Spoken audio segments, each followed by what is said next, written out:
Shalom Israel, coming to you once again. Yeah, I got a little lesson. I've been fighting this lesson for about 2 weeks, Most High put on my heart to do it, so I've been fighting it, so I'm going to go ahead and do it. First I want to start off with saying, Barakatah Yahweh, Bahashim Yahweh Shah, Bahashim B'Kar Kodash.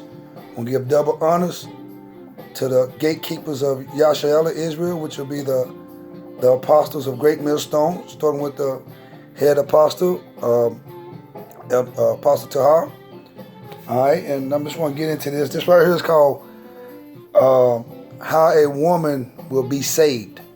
All right, how a woman will be saved. I know y'all women ain't gonna like this, but I mean it's in the Word. They're not gonna teach you this in those churches, those synagogues, those whorehouses, and in the mosque. They're not gonna teach you this truth, because with this truth you gotta go into words and and following up under the Apostle Ella Tahar, Great Millstone. When I found him, he by watching him, he taught me how to go into words, the etymology of words and the meaning of words. Because if you don't know the meaning of words, you don't know nothing. You just blindly in the blind. You gotta know what you listen. You gotta know the words. And first of all, this word was written in Hebrew, the Old Testament. New Testament was written in Greek. So to get the understanding of this word, you have to go to its original text. The English dictionary can't interpret these words. It just can't. I'm sorry. All right, and I'm gonna start at 1 Timothy chapter 2 and verse 9. So let's find out how these women gonna be delivered. I know these prideful women ain't gonna like this out there. You have to be a humble woman, a shamefaced woman, to understand this word and to receive this. If you're not elect, if you're not called anyway, it's not for you anyway. And you got to make sure that you're up under a man that's calling on the right name too. That's calling on Yahweh and the Son, the Father and the Son, Yahweh Shah. A prophet, a man that's in his word, that's walking and that's bearing fruit, and that's rehearsing these laws, statutes, and commandments. All right, 1 Timothy chapter 2, verse 9. In like manner also, that women adorn themselves in modest apparel. Now, this is going to go with you being delivered. This is a part of you being delivered. You got to be in modest apparel. What is modest apparel? You're not showing all your curves, your camel toe. You're not showing your cleavage. Got your titties pushed up like a baby butt. You're in modest apparel. You've been modest. A man ain't going to look at you and already see everything he can get. If a man look at you, he need to undress you with his mind if you're single. But let's look at a modest apparel. I didn't even write this down, but it just hit my spirit, so I'm going to go to it. This is going to be Deuteronomy 22, and I think 5. Deuteronomy 22 and 5. Yeah, 22 and 5. The woman should not wear that which pertaineth unto a man. Neither should a man put on woman's garment, for all that do so are an abomination unto the Lord Yahweh. So it's telling you that a woman is not supposed to be wearing pants or shorts, leggings, booty shorts. And a man is not supposed to be wearing dresses, high heels, and carrying pocketbooks. So, I mean, this is something it's going to take a process. You're not going to just wake up and wear, dresses. I mean, it's a process. You got to try to do this, though. When you go buy clothes, go buy you some dresses. Quit purchasing shorts and pants. And if you got leggings, let your leggings be what keep you warm under your dress. Salaki, excuse me. Because leggings are nothing but panties. I remember my grandma told me that when they came out with those biker pants and biker pants and biker shorts. My grandma told me them wasn't nothing but panties. And the same thing with those leggings that you want. They're just panties that, the women wore up on their dresses during the wintertime, to keep themselves warm. So this is not going to happen overnight. But, when you go out and start purchasing your clothes, if you really love Yahweh, and his son Yahweh Shai, you'll rehearse these laws, statutes, commandments. Hold on. Matter of fact, hold on, give me 1 second. These other strips are just popping up in my head now. That wasn't, that the Most High bring it to me now, so I'm going to go ahead and read it. And I think this is going to be Judges 5 and 11. It says, Judges chapter 5 verse 11, they that are delivered from the noise of the archers in the places of drawing waters, which is America. We got more water body parts than any place. And then, if you know like Ranker's Alley, most of your prisons or your place of slavery, that's what a prison is like in big bodies of waters, drawing water. So it's just like America is. There shall they rehearse the righteous acts of the Lord. So what is the righteous acts? The righteous acts is the law, statutes, commandments. And that's a law. It's an abomination for a woman to wear pants and shorts, and for a man to wear dresses and skirts and, carry pocketbooks and wear high heels. So, that's a law you're going to have to rehearse, So, we say by grace, you're not going to wake up overnight. But believe me, Yahweh knows your heart. He knows if you're trying. He knows if you took that dollar and went and bought some pants or some shorts when you could have went and bought a dress and got yourself in the right wardrobe, showing him that you love him. You know what I'm saying? So the only way that you can show them Yahweh that you love him is by what? Keeping his law, statutes, commandments. Yahweh shall say, if you love me, then keep my commandments. So, that's in Matthews, I think, 5, I think. So, yeah, let's go on. Let's get on through this. I'm going to start back again, 1 Timothy chapter 2, verse 9. In like matters also, that women adorn themselves in modest apparel. You know what modest is. With shamefacedness and sobriety. Now, what is shamefacedness? I went and looked up, and wrote it down. Shamefacedness is called adios. The word is adios. It'll be G127 if you want to look it up. It means bashfulness, reverence, regard for others, respect. So it's having respect for you, respect for the children, and respect for the man that you're dealing with, your husband. The man that you're dealing with, because he don't want no other man looking at his woman and seeing all the curves and, undress him. And then you causing that man to stumble, because when that man sees all your curves and your breasts and everything hanging out, and then what? In his mind, it start taking place. He's a man. He said, don't call one the least one. He said, Yahweh Shah said, if you call the least one, he's a mind to stumble, it's best that you tie a millstone to your leg and be thrown in the ocean, in the river, in the lake. So you got to be shamefaced. And I said sobriety. What is sobriety? I looked up sobriety too.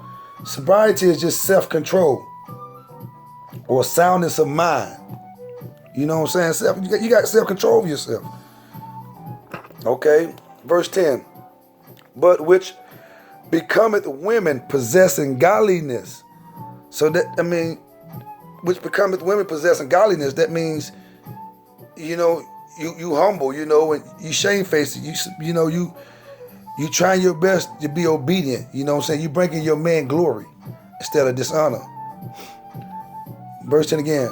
But with becoming women possessing godliness with good works. That's also your good works. All right. Verse 11. Let the woman learn in silence with all subjection. That means, when a man teaches, be quiet.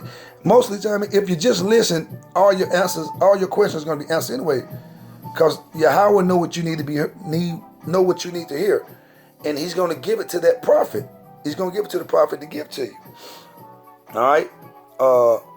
Verse 12. But I suffer not a woman to teach, nor to absorb authority over the man.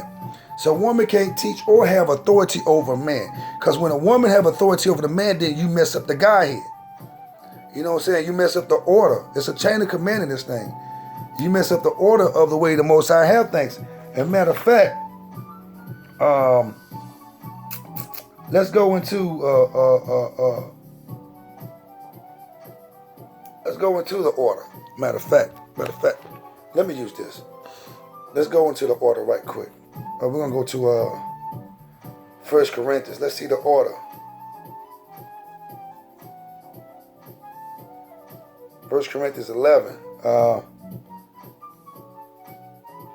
And 1 Corinthians chapter 11, I'm going to read verse 1 through 3. Be ye followers of me. This is Paul talking. Even as I am of Hamashiach, which is who you ignorantly call Christ, which means Messiah, the anointed one. It says, now I praise you, brethren, that ye remember me in all things, and keep the orderance as I delivered them to you. Okay, let's go on. Verse 3, this is the orderance. I will have you know that the head of every man is Hamashiach, Yahushua. He's the head of every man on earth. And the head of every woman is the man. It didn't say men like in plural. It said the man as in singular. So that man who you're dealing with is your head. He's your so-called Christ, your so-called Jesus. He's your Hamas. He's your Yahushua without being Yahushua. Because he's in authority with Yahushua. But he's under Yahushua. And you under him. You can't skip the man and go to Yahushua. You're messing up the chain of command. You got to go through the man. The woman got to go through the man. Just like the man got to go to who? Through Yahushua to get to the Father.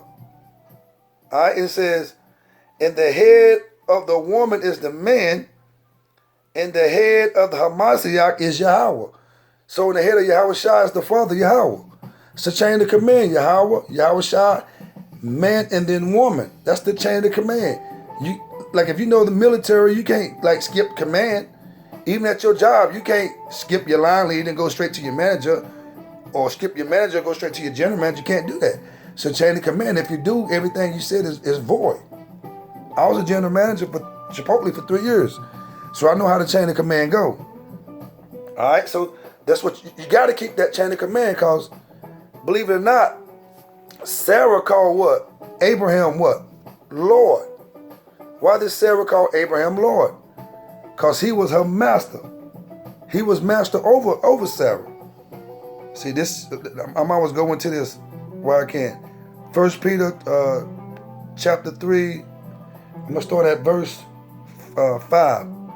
Says, for after this manner in the old time, the holy women also, that means the women that was set apart from the other women, that means they was following their husbands.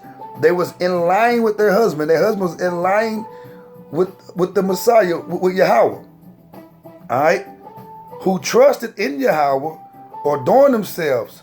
That means they was, submissive, respectful, and in modest apparel, being in subjection unto their own husbands.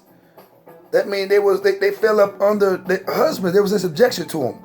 I mean, they was in their rightful place. They was servants, maidens unto their husband. If you look up the word woman and look up etymology of woman, it'll say maid, maiden, damsel, a servant. Verse 6, even as Sarah obeyed Abraham, calling him Lord, whose daughters ye are, as long as ye do well and are not afraid with any amazement. That means, that word afraid with any amazement means being in terror, terrified to do it. Being in terror to be submissive. So it says you will be daughters of Sarah if you do the same thing. So like, my woman, I should be her Lord. She should come to me for anything. She should be submissive unto me. Matter of fact, let's look and see what Lord means. I looked it up too. It's karos, which is G2962, is he to whom a person or a thing belongs. That means a person you belong to. About which he has power of deciding. That means he make the decisions for the woman. She can't just get up and say, I'm going to do this. She got to check with you first and see if it's okay. And if you're dealing with a righteous man, if you're dealing with a man that's lined up with Yahweh Ba'ashim Yahushua, he's not going to lead you the wrong way. He's going to be in the spirit of all decisions. We are judges. We're going to make the right decisions. You said you want to go here, and then you come and bring it to your husband, and he be like, all right, now don't go there. It's a reason. He could have saved your life. You could have been hurt, been killed. You could end up, in some kind of disaster. Or he might permit you to go. All right? And it means master, Lord, the owner. That means he's your owner. This is that word that Sarah used for Abraham. Lord, master, Lord, the owner. One has control of one who has control of the person. Master.